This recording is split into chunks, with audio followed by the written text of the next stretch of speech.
Cricket मैदान रे high drama umpire सह झगड़ा कले गिल। गुजरात और हैदराबाद मुकाबला देखा मिलता हंगामा। शुक्रवार आईपीएल रे थिला हैदराबाद और गुजरात टाइटन्स मध्य मुकाबला। यही हाई स्कोरिंग मैच रे 38 रन रे जीती गुजरात।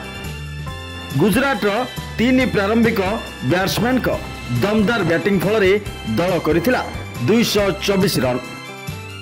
तेबे এই मैच रे आग्रेसिव मूड रे नजर आसीथिले अधिनायक शुभमन गिल। थरे नुहे वरं 2 थर अंपायर को ऊपर रागिथिबा नजर आसीथिले, जार वीडियो एबे सोशल मीडिया रे वायरल हेबार लागिछि। प्रथमे जेतेबेले रन आउट होई गिल पैविलियन फेरुथिले सेतेबेले प्रथमे से विरक्त थिबा भली देखा देइथिले। एहा 13तम ओभर रे घटिथिला।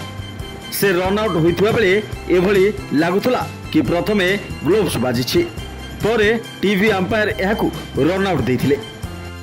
एहा परे से शांत होइथिले।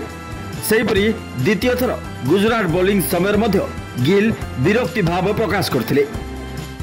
प्रसिद्ध कृष्णांक एक full toss ball T Abhishek Sharma pad रे बाजिथिला आ अंपायर एहाकु आउट देइ नथिले, जाकु नै रागी जाइथिले गिल।